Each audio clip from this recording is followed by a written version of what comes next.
which I'll be uploading it today. And the very first chapter is nothing but introduction to operating system. And this whole chapter we will be studying into certain chunks. Okay. And the topics which we are going to cover in this video are introduction and definition of operating system, and what all are the design goal of an operating system. Okay. So here with the very first slide you can say here there is a image below where you can see the operating system is centrally located and it is surrounded by various devices or the components, we can say, like monitor, printer, mouse, keyboard, hard drive and the applications, those are installed on the computers. Okay, so basically to deal with all these varied components, a layer of software is used, and this layer of software is nothing but the operating system, which is going to handle all these varied components. So here we can see an operating system is a type of software without which you cannot operate or run a computer. Okay, it acts as an intermediary or interface or a translation system between computer hardware and application programs installed on the computer. Okay, and basically in the other words we can say we cannot directly use computer programs with computer hardware without having a medium to establish a connection between them.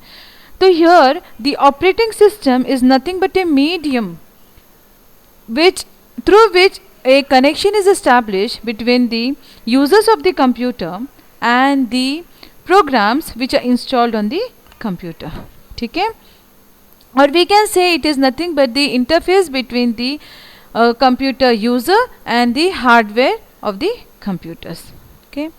Without an operating system, a computer is just a collection of components heating up the room, as no one would be able to make any practical use of the machine.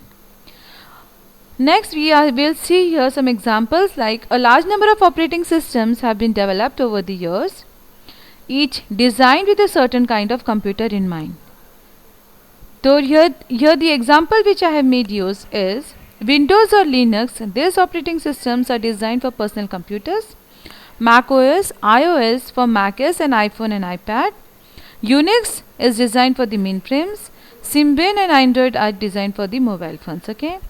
So here you can see the image below, Linux, Mac OS and Windows. These are nothing but how your operating system will look like. Just a look and feel of an operating system. I have taken the examples here.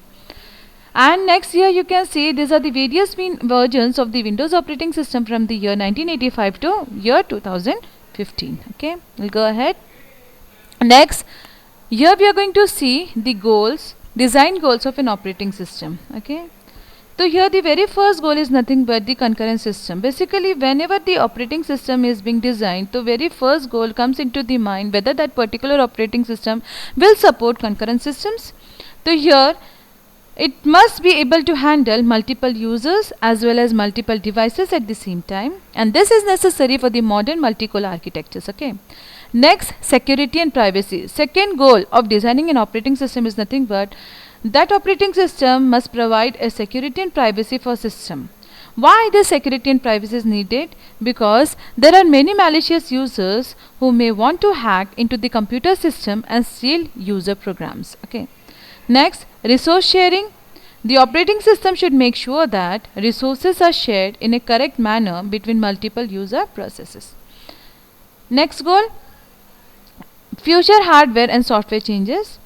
A major design consideration is that the operating system should be able to weather future hardware and software changes and not become obsolete. That means what? Whenever any changes comes in the environment, it must be accepted by the operating system and it must not become obsolete. It must not become outdated. Okay. Portable operating systems. The operating system should be portable, that is, they should work with different hardware and machines.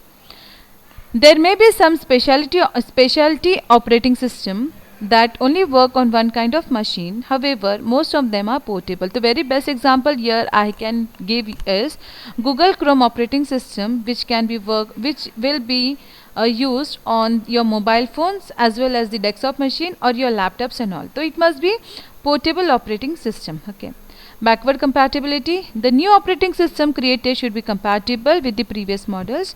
That is, they should contain backward compatibility. That means they must have the features of the previous version of the operating system.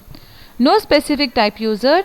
The operating system should be developed keeping in mind a general user base so that many users can use them.